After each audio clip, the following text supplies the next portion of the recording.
नमस्कार. पुढील काही भागांमध्ये आपल्याला पाहायला मिळणार आहे की नानांची वाचा परत आलेली आहे. नाना बरे झालेले आहेत आणि नानांनी ऐश्वर्याचं जे कारस्थान आहे ते सर्वांच्या समोर आणलेलं आहे. हे सगळं कशा पद्धतीनं घडणार ते आपल्याला आजच्या या व्हिडिओमध्ये पाहायला मिळणार आहे. त्यासाठी हा व्हिडिओ शेवटपर्यंत पहा. तर ऋषिकेश भयानक चिडलेला असतो, कारण सारंग आणि ऐश्वर्याने ओवीच्या बाबतीत जे कांड केलेलं असतं त्यामुळं ऋषिकेश खूप चिडलेला असतो आणि ऋषिकेश म्हणत असतो की आता मी शांत राहणार नाही. आणि मग तो डायरेक्टली सारंग म्हणत ओरडतच आता निघालेला असतो आणि ऋषिकेश पोहोचलेला असतो तो म्हणजे आशीर्वाद बंगल्यावरती, म्हणजे रणदिवेंच्या घरी.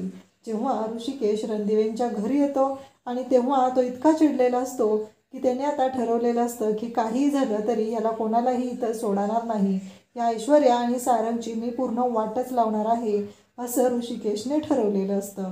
आणि मग नाना तिथे असतात. ऋषिकेश ओरडतच सारंग बाहेर आहे, कारण ऋषिकेशला घराच्या बाहेर काढलेलं असतं. त्यामुळं तेव्हापासून ऋषिकेश घरामध्ये गेलेला नसतो आणि तो तिथून ओरडतच येतो की सारंग बाहेर आहे, आत्ताच्या आत्ता बाहेर आहे, असं म्हणत ऋषिकेशने सारंगला बाहेर बोलवलेलं असतं. आणि जेव्हा सात्या आवाजाने सगळेजण घराच्या बाहेर जातात तेव्हा नाना ही व्हीलचेअरवरती असतात. ते खिडकीतून पाहत असतात. नानांना धक्का बसलेला असतो की ऋषिकेश आलेला आहे, कारण घरातून बाहेर गेल्यानंतर आजपर्यंत ऋषिकेश एकदाही घरी आलेला नाही, तो मला भेटायलाही आलेला नाही. मग आज असं काय घडलेलं आहे म्हणून ऋषिकेश आलेला आहे. अवंतिका, त्याचबरोबर ऐश्वर्या, त्याचबरोबर सुमित्रा, आजी, सारंग, सौमित्र सगळेजण घराच्या बाहेर बघायला जाऊ लागतात. तेव्हा नाना खिडकीतून हे सगळं पाहत असतात. नानांना मात्र धक्का बसलेला असतो. काय झालेलं आहे, ऋषिकेश एवढा का चिडलेला आहे, नानांना काहीच माहिती नसतं. आणि त्यानंतर इकडे पाहायला मिळतं की ऋषिकेश म्हणतो की एवढी हिंमत, तू माझ्या मुलीबरोबर असं का वागलास, कारण ती तिच्या आजीला पेढे द्यायला आलेली होती, तुला मध्ये पडायची काही गरज नव्हती. सारंग म्हणतो की तिने माझ्या घरामध्ये पेढे द्यायला आलेली होती, तू तिला पाठवायची काय गरज होती. ऋषिकेश म्हणतो एक गोष्ट लक्षात ठेव, मी तिला पाठवलेलं नव्हतं, तिची आजीकडे तिची माया ओढत होती म्हणून ती आलेली होती आणि तिने पेढेच देत होती. आणि एवढं काय झालेलं होतं हे ऋषिकेश विचारत असतो. तेव्हा सारंग म्हणत असतो की नाही, कारण तिने इथे खिजवायला आलेली होती आणि तुम्हीच मुद्दाम पेढे घेऊन तिला पाठवलेलं होतं आणि मी तिला या घरातून बाहेर जा म्हणून सांगितलं, तर मी काहीही चुकीचं केलेलं नाही. मूर्खासारखं सारंग ही सारंगच्या तोंडून ऐश्वर्या बोलत असल्यासारखं सारंग बोलत असतो. ऋषिकेशला मात्र खूप राग आलेला असतो. ऋषिकेश भयानक चिडलेला असतो. ऋषिकेश म्हणत असतो की आता मी शांत राहणार नाही, कारण ऋषिकेशच्या लक्षात आलेलं असतं हे सगळं काय झालेलं आहे. या सगळ्यामागे खरा कारस्थानी चेहरा कोणाचा आहे हे ऋषिकेशच्या चांगलंच लक्षात आलेलं असतं. आणि ऋषिकेश म्हणत असतो की या सगळ्याला जबाबदार कोण आहे हे सारंग मला चांगलंच माहिती आहे, आणि तू कितीही काहीही कारस्थानं करण्याचा प्रयत्न केला तरी आता तुला सोडणार नाही, एवढं लक्षात ठेवायचं आहे. कारण तू ज्या पद्धतीने वागलेला आहे आजपर्यंत त्याची शिक्षा तुला भोगावी लागणारच आहे. कारण आजपर्यंत मी सगळ्या गोष्टी सहन केल्या, माझ्या बायकोवर आरोप केले, माझ्या बायकोच्या बाबतीत चुकीचं बोललं गेलं, हे सगळं मी सहन केलेलं आहे.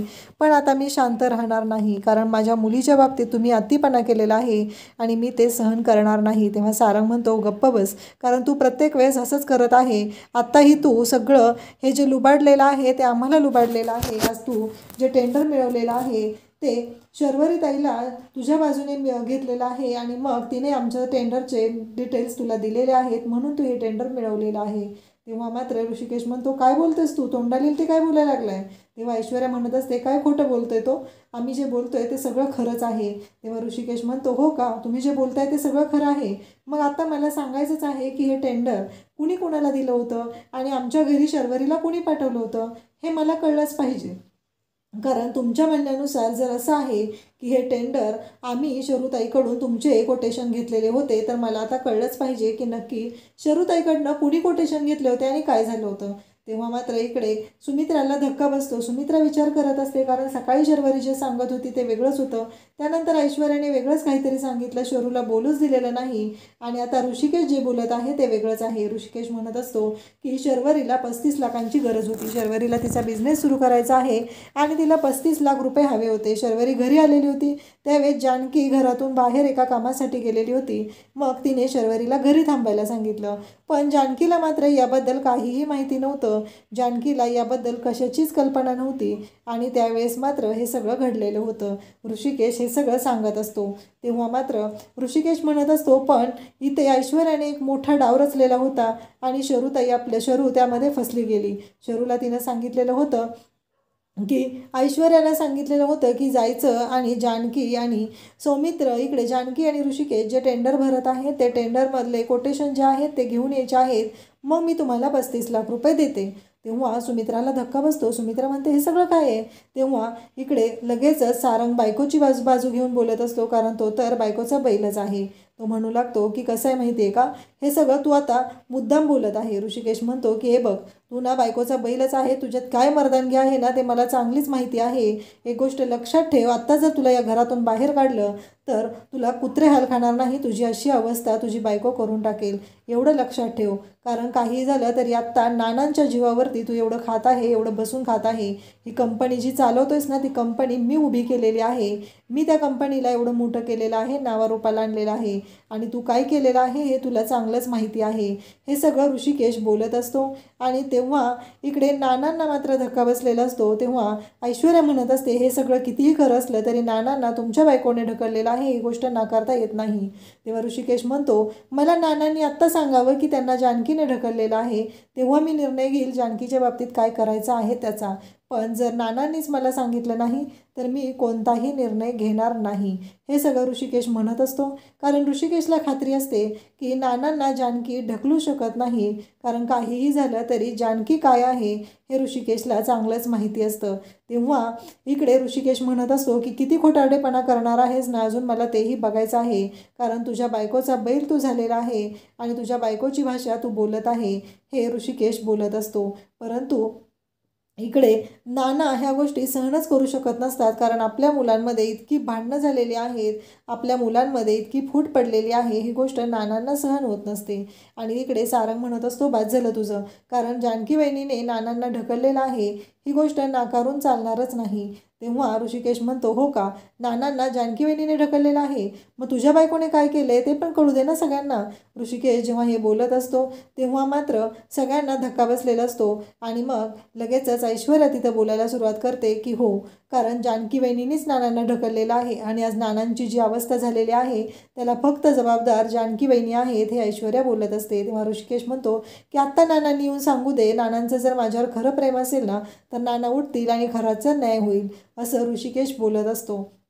आणि इकडे सुमित्राला मात्र कळायचं बंद झालेलं असतं. हे सगळं काय आहे, या सगळ्या गोष्टी कशा पद्धतीनं घडत आहेत हा विचार ती करत असते. आणि एक मोठा धमाका होतो, तो म्हणजे नाना व्हीलचेअरवरून उठण्याचा प्रयत्न करत असतात. नाना म्हणत असतात, काही झालं तरी मला आत्ता बाहेर गेलं पाहिजे माझ्या मुलासाठी, कारण आत्तापर्यंत माझ्या मुलावरती इतक्या वेळा अन्याय झालेला आहे, आता मला काहीही करून बाहेर जावंच लागणार आहे. आणि मग नाना उठून तिथून तसेच अगदी अवघडत आधार घेत, भिंतींचा आधार घेत बाहेर जाऊ लागतात. आणि नाना बाहेर जाऊन बोलतात की एक मिनिट, कारण जे काय घडलेलं आहे ते मला माहिती आहे, जे घडलेलं आहे ते माझ्या बाबतीत घडलेलं आहे. आता मी तुम्हाला सगळ्यांना सांगणार आहे, माझ्यात शेवटी ती ताकद आलेली आहे. ऋषिकेशच्या चेहऱ्यावर मात्र एक आनंद पाहायला मिळत असतो आणि त्याचवेळी जानकीही तिथं पोहोचलेली असते. जानकीच्याही लक्षात आलेलं असतं की इथं काय घडलेलं आहे. नाना आलेले बघून ऐश्वर्या मात्र टरकलेलीच असते आणि ती नानांना तिकडून खानाखुणा करण्याचा प्रयत्न करत असते.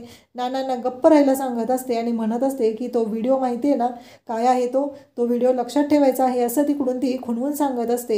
तेव्हा नाना म्हणतात की आता मी कोणाला भीक घालणार नाही, कोणाला भिणार नाही, कारण या ऐश्वर्याने मला धमकी दिलेली होती, मला येऊन धमकवलेलं होतं. जर मी सगळ्यांना खरं सांगितलं तर ही ऐश्वर्या जी आहे ती आपल्या ओवीला मारून टाकणार आहे, अशी तिने मला धमकी दिलेली होती ना. ओवीला किडनॅप करून ती संपवण्याची धमकी मला तिनं दिलेली होती, म्हणून मला तिथं जानकीचं नाव घ्यावं लागलं. कारण मी पहिल्यांदा ऐश्वर्याकडे बोट दाखवलेलं होतं. तेव्हा सुमित्राच्या लक्षात येतं की हो, नाना जे सांगत आहेत ते खरं आहे, कारण नानांनी सुरुवातीला ऐश्वर्याकडेच बोट दाखवलेलं होतं, पण त्यानंतर अचानक नानांनी जानकीकडे बोट केलेलं होतं, हे सुमित्राला आठवतं. सुमित्रा म्हणते, हो बरोबर आहे, कारण नानांनी सुरुवातीला ऐश्वर्याकडे बोट दाखवलेलं होतं आणि त्यानंतर नानांनी त्यांचा निर्णय बदलला आणि नानांनी जानकीकडे बोट दाखवलं. हे सगळं सुमित्रा बोलत असते. तेव्हा मात्र सुमित्राला धक्का बसलेला असतो. पण नाना भयानक चिडलेले असतात. ते म्हणत असतात की सुमित्रा, मला तुझ्याकडून ही अपेक्षा नव्हती. तू अशा पद्धतीनं वागशील, तू आपल्या ऋषिकेशवर आणि आपल्या जानकीवरती आळ घेशील असं मला कधीही वाटलं नव्हतं. आणि शेवटी तूच ती गोष्ट केलेली आहे आणि शेवटी सावत्रपणा नात्यामध्ये तू आणलेला आहेस. तुझ्यामुळं माझ्या मुलावरती आज ही वेळ आलेली आहे. तुझ्यामुळं माझ्या मुलाला आज बाहेर जावं लागलेलं आहे. हे सगळं नाना बोलत असतात आणि तेव्हा मात्र सगळ्यांना धक्का बसलेला असतो. सगळेजण पाहत असतात हे सगळं काय होत आहे. या गोष्टीमुळं सगळे डिस्टर्ब असतात आणि नानांनी तिथं सांगितलेलं असतं की मला जिन्यावरून ढकलणारी जानकी नाही तर ती ऐश्वर्या आहे. आणि तेव्हा सगळेजण धक्का बसल्यासारखे पाहत असतात आणि ऐश्वर्याचं तोंड मात्र पाहण्यासारखं झालेलं असतं. आणि नाना म्हणतात आत्ताच्या आत्ता तिला धक्के मारत घराच्या बाहेर काढायचं आहे आणि जर याच्यामध्ये सारंग अडवाला तर सारंगलाही हे हाकलून द्यायचं आहे. कारण आजपर्यंत सारंगने कधी स्वतःच्या बुद्धीचा वापर केलेला नाही. प्रत्येक वेळेस तिने कान फुंकायचे आणि सारंगने वागायचं हेच घडत गेलेलं आहे. त्यामुळं मी आता अजिबात शांत राहणार नाही. काहीही झालं तरी सारंग आणि ऐश्वर्या या दोघांना घराच्या बाहेर हाकलून द्या. तेव्हा मात्र ऋषिकेशच्या चेहऱ्यावरती जो आनंद असतो तो खरंच खूपच जबरदस्त असतो. कारण नानांनी सत्याचा न्याय केलेला असतो. जानकी ऋषिकेशला न्याय मिळवून दिलेला असतो. अशाच अपडेटसाठी चॅनलला सबस्क्राईब करा. थँक्यू.